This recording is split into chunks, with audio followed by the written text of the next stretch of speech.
distraught? Are you crushed? What does this look like? Well, Happiness? I mean, No, it's part of life. They told him queers don't belong on TV. But Charles Nelson Reilly didn't just ignore them, he got revenge. After being banned from 3 major networks, he ended up on 27 game shows in a single week. But his shocking comeback wasn't even the craziest part. Behind those giant glasses and wild suits was a secret life so scandalous that Johnny Carson cut him off forever. Today, we're revealing what really got him blacklisted, and the X-rated truth that Hollywood tried to hide for 50 years. Charles Nelson Reilly was born in the Bronx in 1931 to a family that was anything but ordinary. His father painted ads for Paramount Pictures, while his mother was loud, proud, and known for walking around with a baseball bat, shouting out the window. Life at home was loud, chaotic, and sometimes cruel. Things got worse when his father had a breakdown. He lost his job, turned to alcohol, and ended up in a mental institution. The family never really recovered. After that, Charles and his mother moved to Hartford, Connecticut. They lived with 10 relatives in a cold, crowded apartment with no hot water. It was a hard, strange life, and young Charles felt like an outsider almost everywhere he went. To escape it all, he turned to puppets. While other kids were playing sports, Charles was busy putting on puppet shows with scraps from his mother's sewing kit. He was a quiet, creative kid, sickly and nearsighted, and he didn't fit in with the other boys. They mocked him, called him Mary, and made sure he knew he wasn't one of them. But on stage, even a makeshift one in a tiny apartment, Charles came alive. He acted out characters, created voices, and imagined whole worlds. When he was just 9, a teacher cast him as Christopher Columbus in a school play. She told his mother, "He's the only real actor I've ever seen." That was the first time someone saw his talent for what it truly was. But then came the fire. In 1944, Charles and a friend went to the Ringling Brothers Circus. They were just kids looking for fun. Instead, they found horror. As the acrobats flew above, a fire broke out on the side of the tent. The big top had been coated in gasoline and wax to keep the rain out, but it turned into a torch.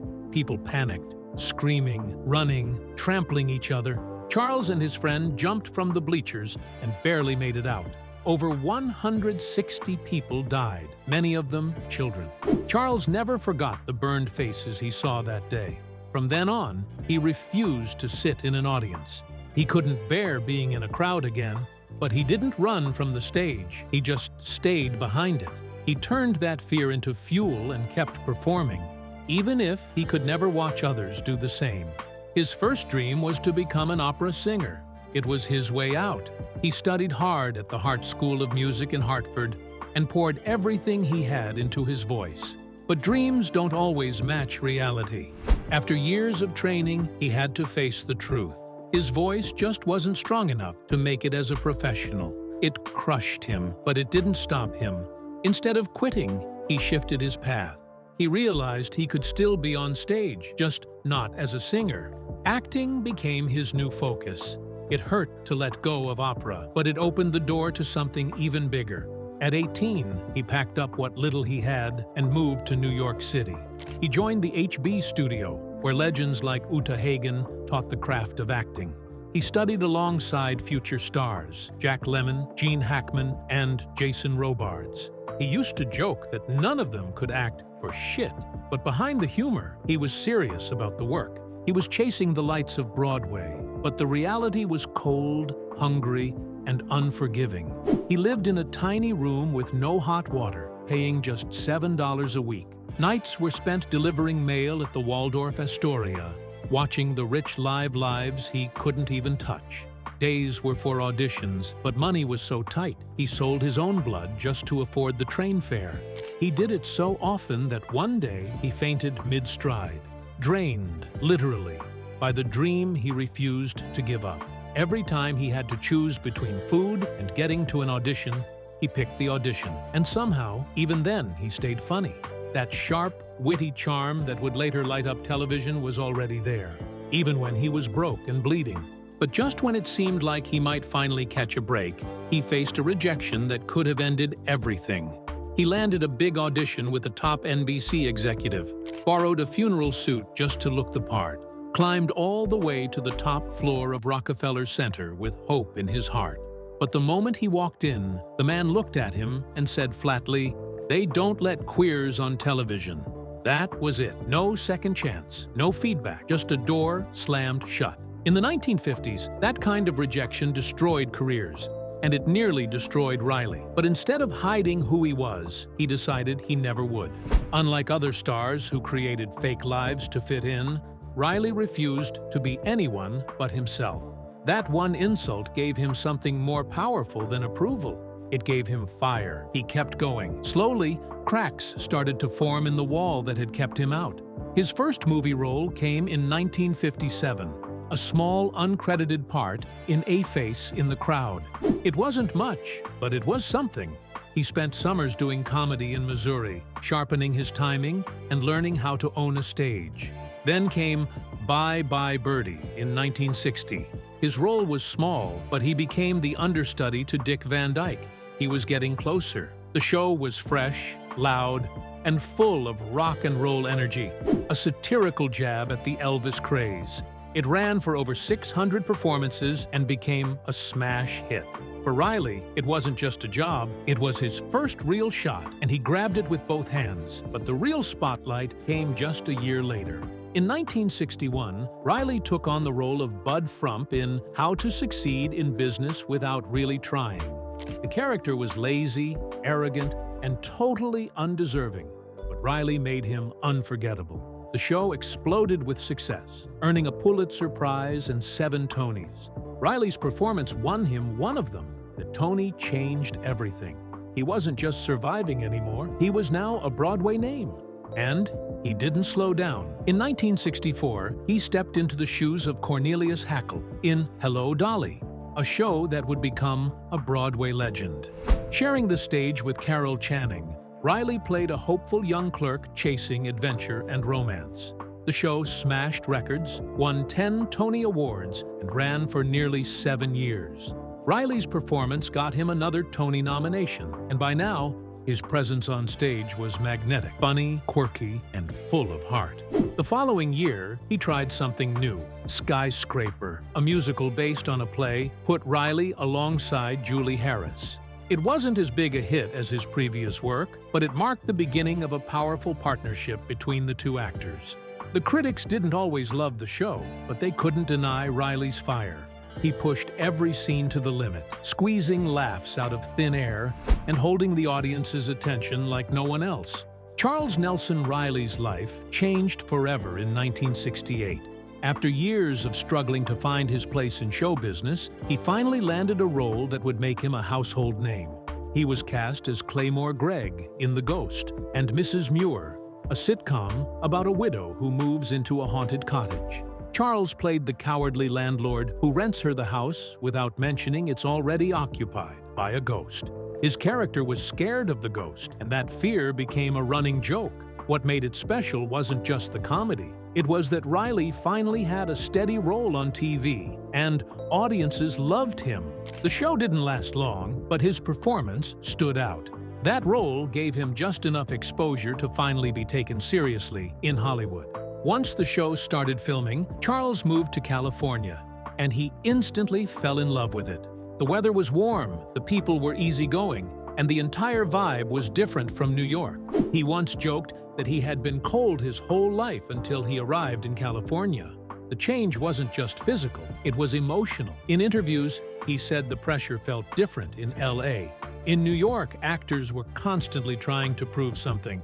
But in Hollywood, he could breathe. He could joke between takes, make friends, and feel like part of something bigger. Even little things, like how people waited a second before exiting elevators or how quiet the airport was, fascinated him. He realized this new life actually felt like home. His move also led him to a new relationship with late-night TV. Johnny Carson's Tonight Show was the biggest stage in town, and Charles became one of its most memorable guests. Charles Nelson Reilly and Johnny Carson had something rare, a genuine connection that lit up the screen every time Reilly walked onto the set of The Tonight Show. He wasn't just a guest, he was a regular, a familiar face and a comforting presence to the audience. Between the late 1960s and early 1980s, Reilly showed up nearly 100 times. Sometimes he'd say it was 103, sometimes 105. The truth didn't really matter. What mattered was how much fun they had together. Johnny would often ask about Reilly's mother, turning it into an inside joke between them and the audience. Their chats weren't polished or rehearsed. They rambled, they laughed, and they felt real, like two old friends catching up. And at a time when being openly gay on TV was still taboo, Carson gave Reilly the space to just be himself. What made their bond even more interesting was how ready Reilly always was.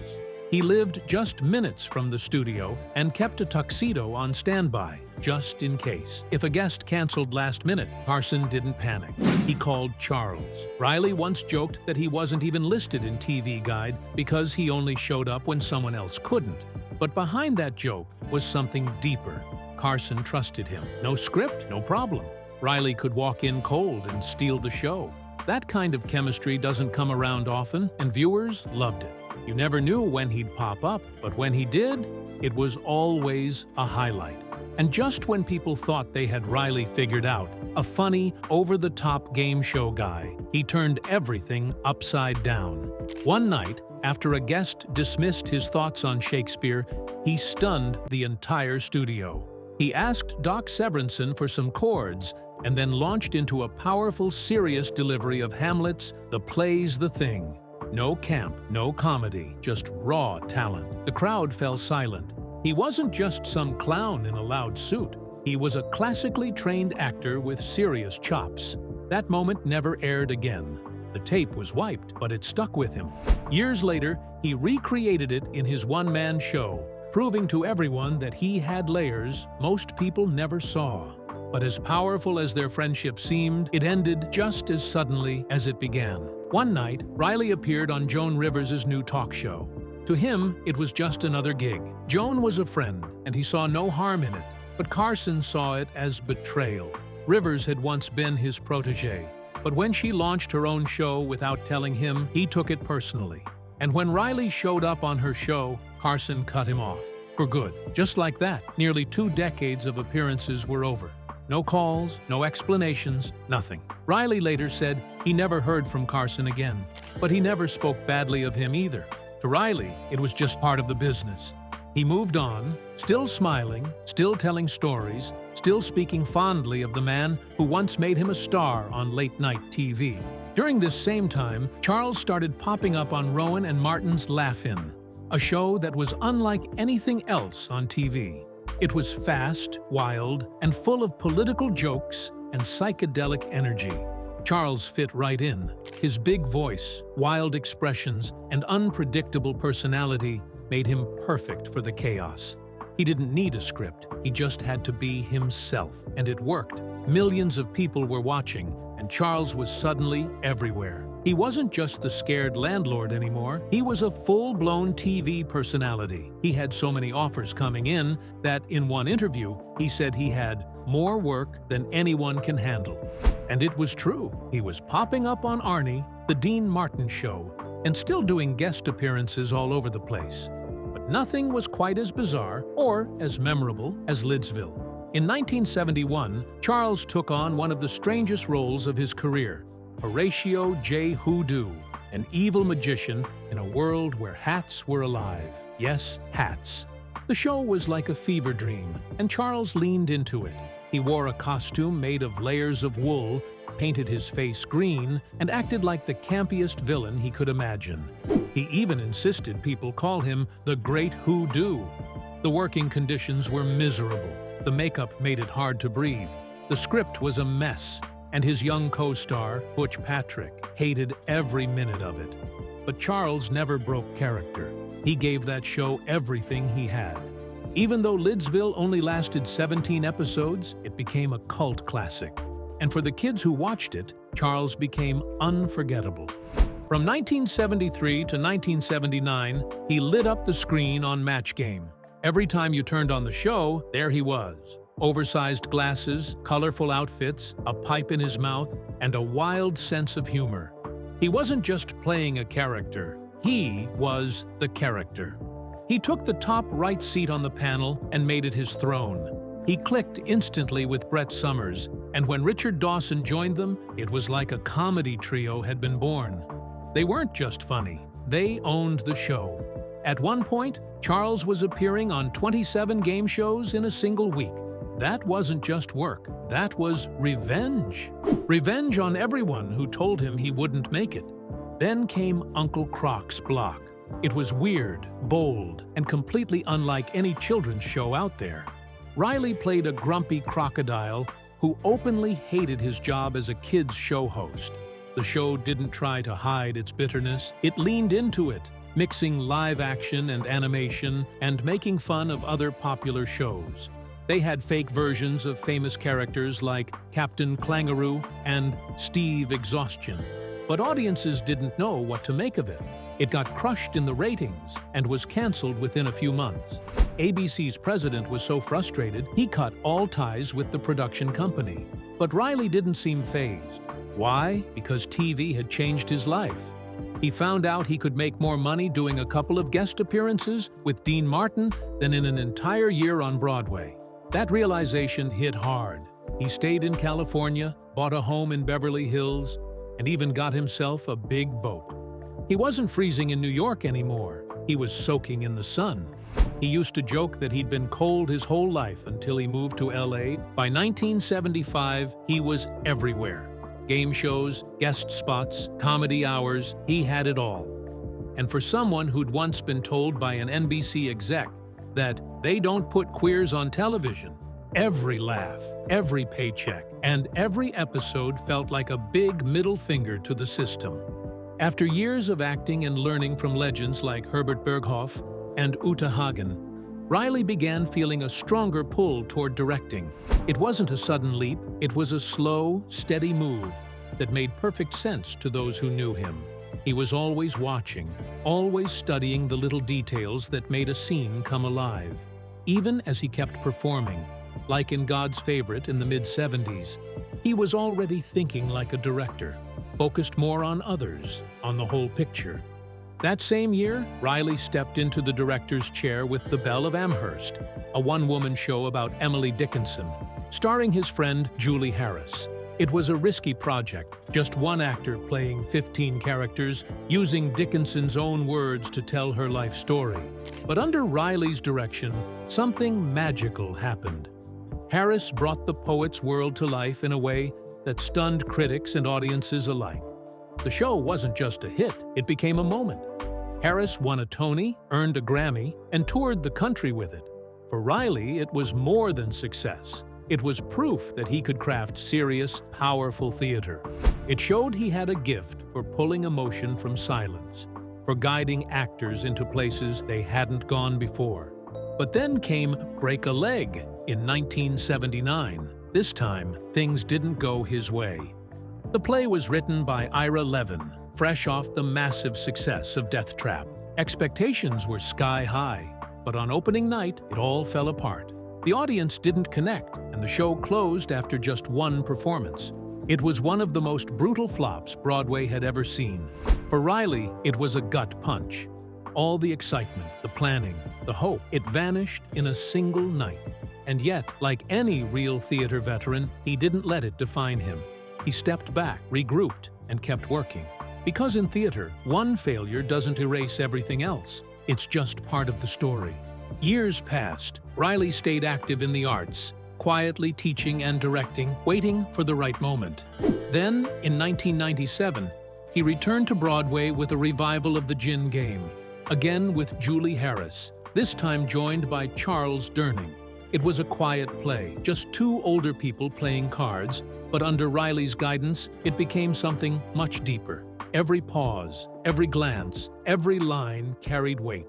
The audience saw not just a game, but years of life, regret, and tenderness unfold on stage. The show was a hit, running for months and earning Reilly a Tony nomination for Best Director. At last, he got the recognition he had long deserved, not as the funny guy from TV, but as a true director who understood the heart of a story. Charles Nelson Reilly's career from 1988 to 2000 didn't slow down. It exploded in the most unexpected and delightful ways. Just when most performers would start fading from the spotlight, Reilly did the opposite. He found a new rhythm, especially in animation. One of his standout roles was in Don Bluth's All Dogs Go to Heaven, where he played Killer, a nervous and clumsy sidekick with oversized glasses and a jittery voice. Instead of recording lines alone, like most voice actors do, he sat in the studio with Vic Tayback, who played the villain Carface. That back-and-forth energy between them wasn't scripted. It was raw, funny, and real. The chemistry worked so well that Reilly became the go-to guy for goofy, lovable bad guys who usually turned good by the end. You could hear the same energy in Rock-a-Doodle and a Troll in Central Park. He had found a new playground, and he ran wild in it. But that wasn't all. Around the same time, Reilly stepped into the spotlight as the host of a quirky game show called Sweethearts. It was a blend of dating drama and mystery. 3 couples told stories about how they met, but only one was telling the truth. A celebrity panel had to guess who was being honest. If they guessed wrong, the couple got cash. And if nobody figured it out, they won a vacation. It was weird, funny, and totally Reilly. He brought charm and chaos in equal measure, even though the show only lasted 1 season. Still, it was proof that he could carry a show just with his personality. Then came a big shift. Reilly moved behind the camera and started directing episodes of the TV show Evening Shade, starring Burt Reynolds, his old colleague from All Dogs Go to Heaven. Up to that point, he was mainly known for directing plays, including The Bell of Amhurst and The Jin Game, both starring Julie Harris. But now he was in television directing, and he handled it with the same confidence and flair he showed on stage. While juggling all of this, he was still teaching acting, helping young talent grow at HB Studio, a place known for producing some of the best in the business. One of the most unexpected turns in his career came in 1996, when he played the strange and unforgettable Jose Chung on the X-Files. He played an eccentric writer who dives into an alien abduction case, turning it into one of the series' most beloved episodes. The character was originally meant for Rip Taylor, but Reilly made it his own, stealing every scene with just the right mix of weird and wonderful. The role was such a hit. He brought Chung back in Millennium, where he was once again hilarious and brilliant. That second appearance even earned him an Emmy nomination, proof that he still had it. And then came SpongeBob SquarePants. Reilly voiced the villain Dirty Bubble, a floating, evil soap bubble who fought superheroes Mermaid Man and Barnacle Boy. It was silly, over the top, and perfect for Reilly's voice. He wasn't the main villain, but every time Dirty Bubble showed up, kids and adults knew they were in for something special. Even after the role was handed off to Tom Kenny, Reilly returned one last time to voice the character in a video game. It turned out to be his final performance as the Dirty Bubble, and one of the last in his long, colorful career. At home, Reilly had someone who stood by him through it all, Patrick Hughes. They met in the early 1980s and stayed together for more than 2 decades, quietly building a life while the world barely noticed. Back then, it wasn't easy to be open about their relationship. But inside their Beverly Hills home, surrounded by plants, old signs, and memories, they created something lasting. Reilly didn't talk much about being gay until later in life, but when he did it with his usual flair. On stage, in his one-man show, Save It for the Stage. That show wasn't just funny, it was raw. He opened up about his rough childhood, his struggles, and his complicated parents, and he did it all with humor, acting out his family as if they were movie stars. The show was long, sometimes over 3 hours, but no one wanted to leave. Even in his 70s, Reilly bounced around the stage like a man half his age. That show eventually became a film, The Life of Reilly, capturing the final performances of his career. Audiences saw a different side of him, not just the game show Joker, but a Tony Award-winning actor, director, and survivor. But behind the scenes, Reilly was fighting a battle of his own. The touring took a toll. His breathing got worse. Still, he kept going, refusing to give in. His last performance was a struggle, but he made it count. And when he finally stepped off stage for good, it wasn't just because he was tired, it was because his body had reached its limit.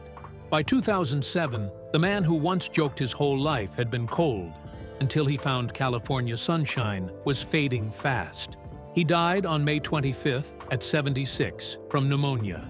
Patrick was there, just as he had been through all those years. The headlines talked about the funny man from Match Game, but that was only part of the story. The truth is, Charles Nelson Reilly lived a life that couldn't be boxed in. He was loud, brilliant, complicated, and unforgettable. Even after he was gone, the world wasn't done talking about him. A few years later, Weird Al Yankovic released a tribute song called CNR, turning Reilly into an absurd action hero. It was over the top and hilarious. Exactly the kind of tribute Reilly might have secretly loved.